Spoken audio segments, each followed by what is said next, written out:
어떤 마을에 수박 농장을 경영하는 분이 있었습니다. 이 수박을 농장을 하고 있는데 도둑이 계속적으로 드는 겁니다. 이 도둑이 계속적으로 그 농장에 들어오니까 묘수를 하나 썼습니다. 어떤 묘수를 썼는가 하면 수박 한 통에다가 농약을 집어넣습니다. 그리고 경고문을 써 놓습니다. 이 농장에 이 여러 개의 수박 중에 농약을 넣어놓은 것이 있으니 먹고 죽어도 책임을 지지 않습니다. 라고 이렇게 딱 써붙였어요. 그러니 누가 따먹겠습니까? 잘못 따먹었다는 목숨을 잃게 되는데 따먹을 수가 없지요. 그런데 그 다음 날이 되니까 거기에 글 뒤가 하나가 또 써 있더랍니다. 나도 수박 한 통에 농약을 집어넣었으니 이것을 따먹는 사람은 죽을 것입니다. 도적 올림. 딱 써 있더라는 거예요. 그러므로 인하여서 결국 이 농장 주인도 수박을 따먹을 수가 없는 겁니다. 그러므로 인하여서 이 수박 농장을 경영하던 주인은 망해버렸다라고 하는 이야기가 있습니다. 성경을 우리가 보면 악을 악으로 이기며 삶을 살아가는 것은 하나도 없습니다. 우리가 삶을 살아가는 데 있어서 하나님께서 우리에게 말씀하시는 것은 선으로 악을 이기라 라고 하는 것에 관하여서 우리에게 말씀해 주고 있습니다. 오늘 안디옥 교회에 관하여서 오늘 말씀이 기록이 되고 있습니다. 이 안디옥 교회는 어떻게 교회가 세워졌는가 하면 스데반 집사님이 순교함으로 인하여 그때부터 예루살렘에 엄청난 핍박이 가해지게 됩니다. 그러므로 인하여 많은 사람들이 흩어지게 되는데 디아스포라라고 이야기를 합니다. 이 사람들이 흩어지게 되었고 이 사람들이 흩어져서 복음을 증거함으로 인하여서 예루살렘 교회 다음으로 세워진 교회가 안디옥 교회입니다. 그래서 안디옥 교회는 이방 지역에 세워진 첫 교회이고 이 교회에서 처음으로 그리스도인이라 칭함을 받았던 교회가 안디옥 교회이고 또 예루살렘 교회에는 안디옥 교회가 세워진 소식을 듣고 바나바를 안디옥 교회의 지도자로 보내는 귀한 사역을 감당하였고 예루살렘 본교회의 기근이 일자 이 안디옥 교회의 성도들이 개척교회임에도 불구하고 구제 헌금을 모아 보낼 정도로 헌신하였던 교회가 안디옥 교회입니다. 오늘 본문의 말씀을 우리가 함께 읽었는데 11장의 말씀에서도 안디옥 교회에 관하여서 말씀이 기록이 되고 있고 13장의 말씀에서도 안디옥 교회에 관하여 말씀이 기록이 되고 있습니다. 우리는 이 안디옥 교회를 오늘 보면서 우리가 본받아야 될 점이 무엇인가? 우리 직사름 교회가 본받아야 될 점이 무엇인가? 라고 하는 것을 우리가 함께 말씀으로 나누려고 하는 것입니다. 그 첫 번째가 무엇인가 하면 이 안디옥 교회는 준비된 일꾼들이 많이 있었습니다. 오늘 말씀을 우리가 읽어보면 여기에 1절에 여러 사람의 이름이 등장합니다. 여러 사람의 이름이 등장하는데 바나바라 하는 요셉, 니게르라 불리는 시몬과 그의 동료 루디오, 그리고 헤롯의 젖동생 마나행과 사울이라는 바울이 있었다 라고 이렇게 말씀이 기록이 되고 있는 것을 보게 됩니다. 이들을 보면 아주 신분과 인종과 문화가 다양한 사람임을 우리는 알게 됩니다. 이 바나바라고 하는 사람은 예루살렘에서 구제와 봉사로 존경받는 지도자였고, 시몬은 니게르라 하는 곳을 보니까 피부색이 검은 흑인이었고, 또 구레네 사람 유교라고 하는 사람은 바로 존경받는 교사였고, 마나에는 헤롯의 젖동생이다 라고 이렇게 말씀을 기록된 것을 보면 당시에 고귀한 신분을 고귀한 어떠한 신분을 가지고 있던 사람이었고, 이 사울은 우리가 너무나도 잘 아는 전도자였던 겁니다. 이 안디옥 교회의 구성원들과 지도자를 보면 아주 신분과 인종과 문화가 다양함에도 불구하고 하나님께서 그들을 준비시켜서 하나님의 일꾼으로 세우셨던 모습을 우리는 보게 됩니다. 저는 스포츠 중에서 야구를 참 보는 것을 좋아합니다. 하지는 못하는데 보는 것을 좋아합니다. 그런데 야구 선수들이 말입니다, 1군에 나와서 경기를 하는 선수들은 다 준비된 사람들이에요. 2군에서 열심히 훈련을 쌓고 난 다음에 1군으로 올라와서 그것도 주전으로 그들이 나아가 경기를 치르게 되는 것입니다. 아무리 유명한 선수라고 할지라도 준비되지 아니한 선수들은 감독이 절대로 쓰지를 않습니다. 준비된 선수들을 쓰게 되는 것이죠. 우리 직사교회를 하나님께서 기록 합주고 이곳에 세우셨습니다. 오늘 나와 계시는 우리 사랑하는 성도 여러분들도 보면 참 우리가 다양한 어떠한 직업과 또 학력과 또 부의 차이를 가지고 우리가 한 곳에 모였습니다. 그렇지만 우리 교회 안에 이렇게 다양한 분들, 어떤 분들은 연세가 80이 넘으신 분들도 계시고, 또 여기에 보니까 청년들도 있고, 이렇게 우리 사랑하는 성도 여러분들이 이 자리에 모여서 하나님 앞에 예배드리며 직사역교회의 공동체의 구성원으로 우리가 세워가는데, 하나님께서 우리 사랑하는 모든 성도 여러분들이 준비된 자로 쓰임받기를 원하고 계신다고 하는 거예요. 준비된 자가 되기를 원하고 계신다고 하는 겁니다. 바로 내가 정말 준비되어서 주님께서 나를 쓰시고자 할 때에 쓰임받는 합당한 일꾼인가라고 하는 것을 생각해 보아야 된다고 하는 겁니다. 여기서 일꾼이라고 하는 것은 누구를 이야기하는가 하면 헌신된 사람을 이야기하고 있어요.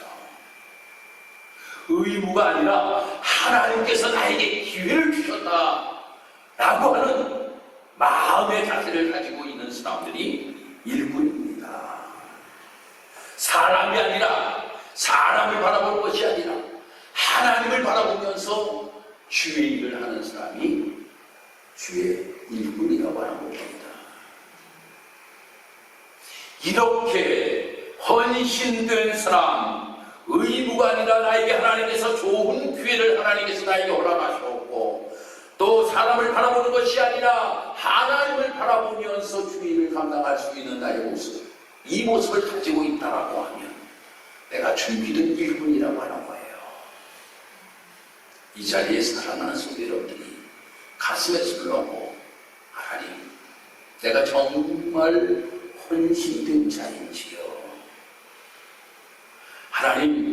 하나님께서 나에게 교사로 세우시고 자녀들로 세우시고 하나님이 직분을 맡기시고 이 모든 것들을 하나님께서 나에게 기회로 주신 것으로 감사하며 주의를 감당하려고 하는 모습을 가지고 있는 성도들, 내가 사람의 눈치를 보면서 목사에게 조금 잘 보이기 위하여서, 아니 우리 주변에 있는 중직들에게, 아니 속회원들에게 잘 보이기 위하여서 내가 헌신과 봉사를 하는 것이 아니라 하나님이 나를 보고 계신다라고 하는 마음을 가지고 주의를 감당하며 삶을 살아가는 사람들, 이 사람들을 준비된 자라고 이야기하는 겁니다.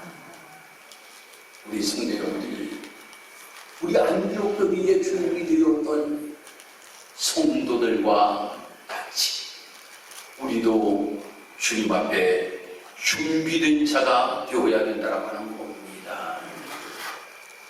두 번째로, 주를 섬겨 금식하는 교회였다라고 이렇게 말씀이 기록되고 있습니다. 13장 2절의 말씀을 보니까 섬겨라고 이렇게 말씀이 기록이 되고 있는데, 이 섬겨라고 하는 이러한 단어는 헬라어 레이투게오라고 하는 이러한 단어를 사용하고 있습니다. 이 뜻이 무엇인가 하면 긍정적인 일꾼이라고 하는 이러한 뜻을 가지고 있습니다.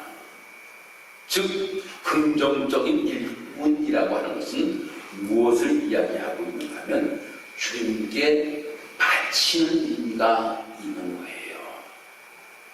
그래서 오늘 이 자리에 여러분들이 예배를 드리는 것, 이것이 섬기는 겁니다.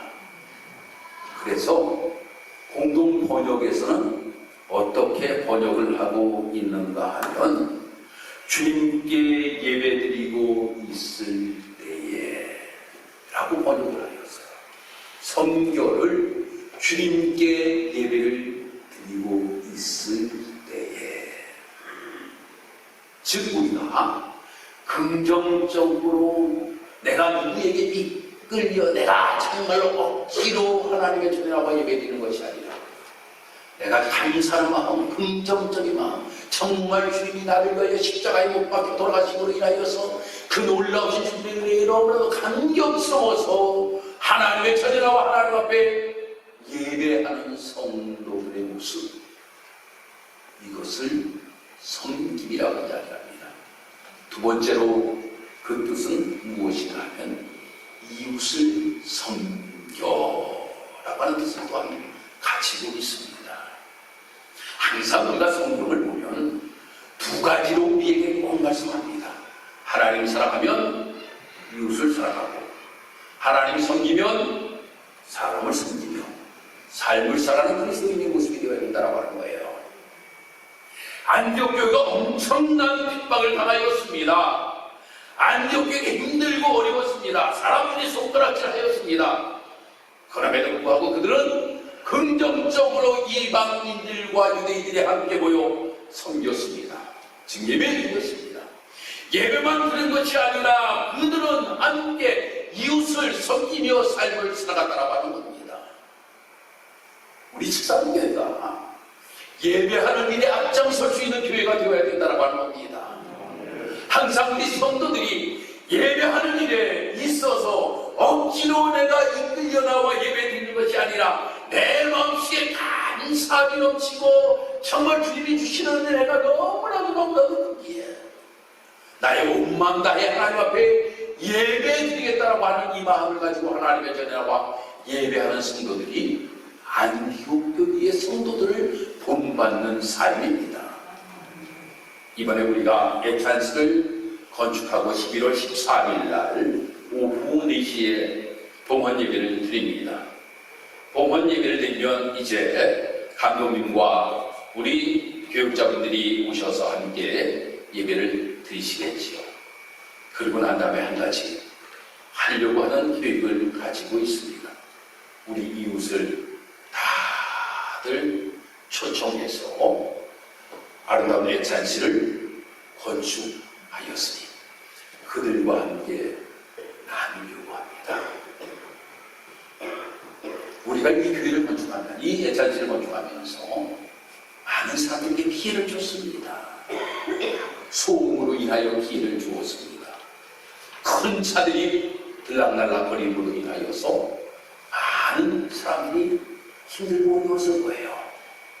그럼에도 불구하고 민원은 한 번도 없이 모든 것들이 다 은혜 가운데 잘 완공되었습니다. 하나님의 은혜예요. 그러면 우리도 무엇인가를 베풀어야 될 것 아닙니까? 우리가 무엇으로 베풀 수 있겠습니까? 기념품을 준비하고 이웃들을 초청하여서 그들에게 함께 즐거움을 나눌 수 있는 모습, 이것이 우리 직사하는 교회가 되어야 된다고 하는 겁니다. 핍박하는 사람들도 있습니다. 욕하는 사람들도 있습니다. 어려운 시기에 무슨 그런 일들을 하는지 모른다라고 이야기하는 사람들도 있을 겁니다. 그렇지만 그들도 우리가 섬길 대상자입니다. 그들을 섬기며 함께 할 수 있는 교회, 이 교회가 우리 직사역 교회가 되어야 된다고 하는 겁니다. 현대 교회가 가지고 있는 가장 불행한 상황이 무엇인지 아십니까? 교만입니다. 교만이에요. 예수 믿는 것 때문에 교만해서 안 됩니다. 예수, 내가 무슨 직분을 가졌다라고 하여 교만하여서도 안 돼요. 내가 목사로서 교만해서도 안 됩니다.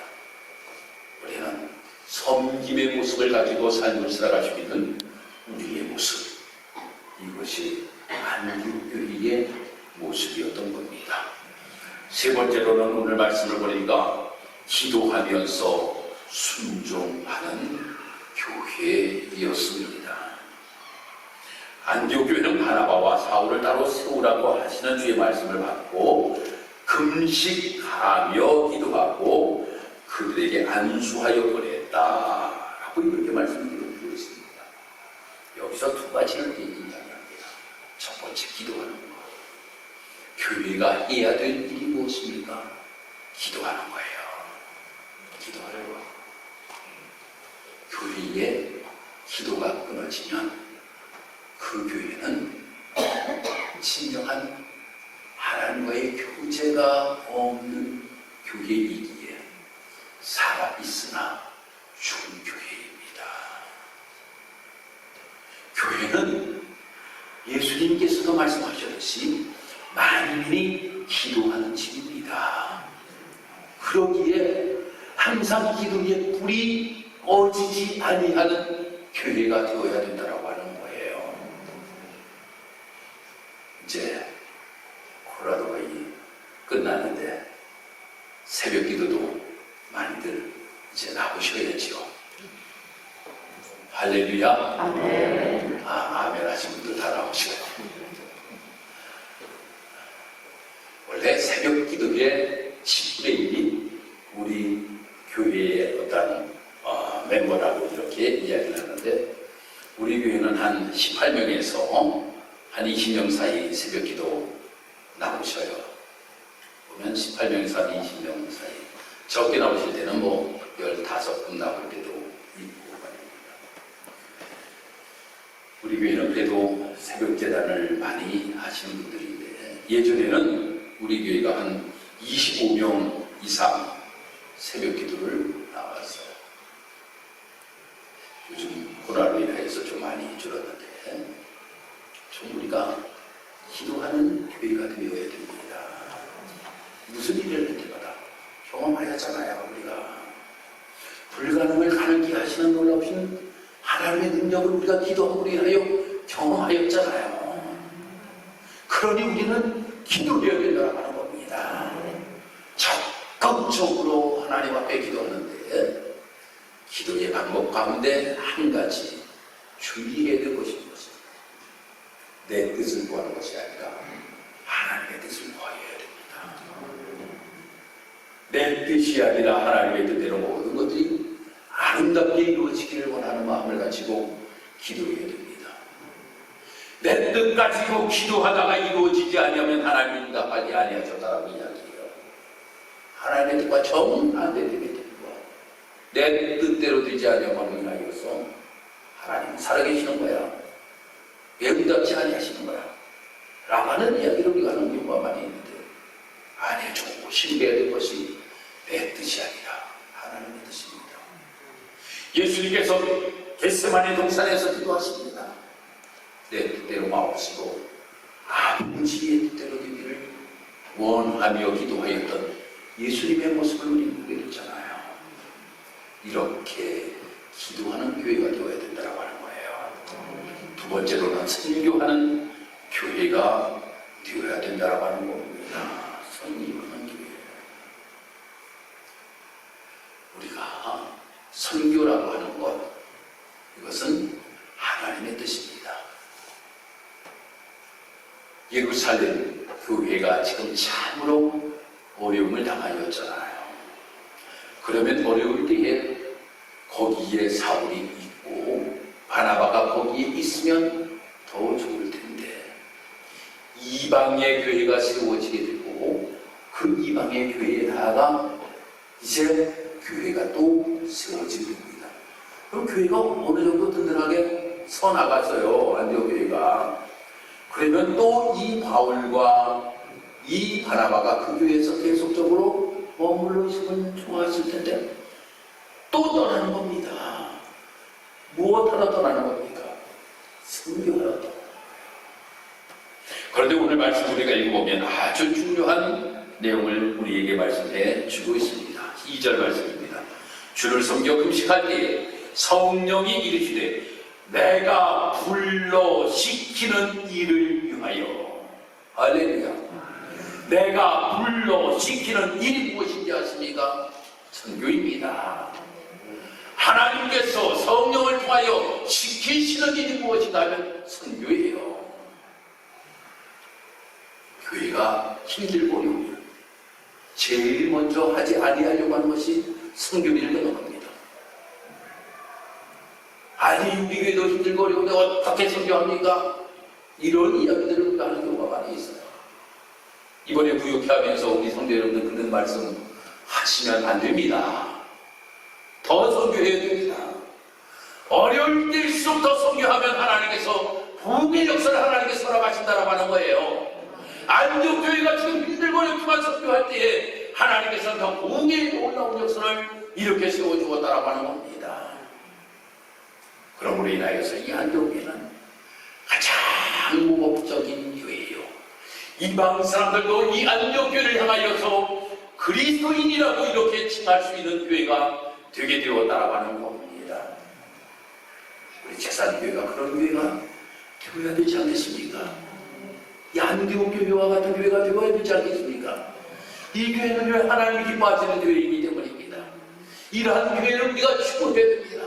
이러한 교회가 되기 위해서 우리가 함께 노력해야 된다고 하는 겁니다. 그러므로 인하여서 우리 지방뿐만 아니라 우리 교회에서도 지금도 좋은 소문이 많이 나 있는 교회이지만 더 좋은 소문이 많이 퍼져나갈 수 있는 우리 직사교회가 되고 있나요? 하나님께는 영광이요 우리 모든 주위의 이웃들에게 그리스도인이라 칭함받을 수 있는 성도들이 모인 우리 직사교회가 되기를 주님의 이름으로 축복합니다. 기도드리겠습니다. 하나님 은혜와 사랑을 감사합니다. 주의 은혜 가운데 오늘도 주의 전에 나와 말씀으로 함께 은혜 나누며 안디옥 교회와 같은 우리 직사람 교회가 되기를 바라며 말씀 함께 나누었습니다. 하나님, 안디옥 교회 참으로 힘들고 어려운 가운데 세워진 교회, 그렇지만 그 교회에 바울과 바나바가 나가서 귀한 사역을 감당하였는데 또 그들을 안수하고 또 그들이 선교 사역을 감당하러 나아가는 장면까지도 우리에게 말씀하셨습니다. 하나님, 힘들고 어려울 때일수록 선교하는 교회가 되기를 원합니다. 기도하는 교회가 되기를 원합니다. 하나님, 우리 교회를 통하여서 교회가 하시는 놀라우신 일들이 날마다 더하여 주어서 준비된 일꾼들을 통하여서 하나님의 교회가 더욱더 든든하게 세워져 나아갈 수 있도록 하나님 인도하시고 축복하여 주옵소서. 감사드리며 예수님 이름으로 기도드리옵나이다. 아멘.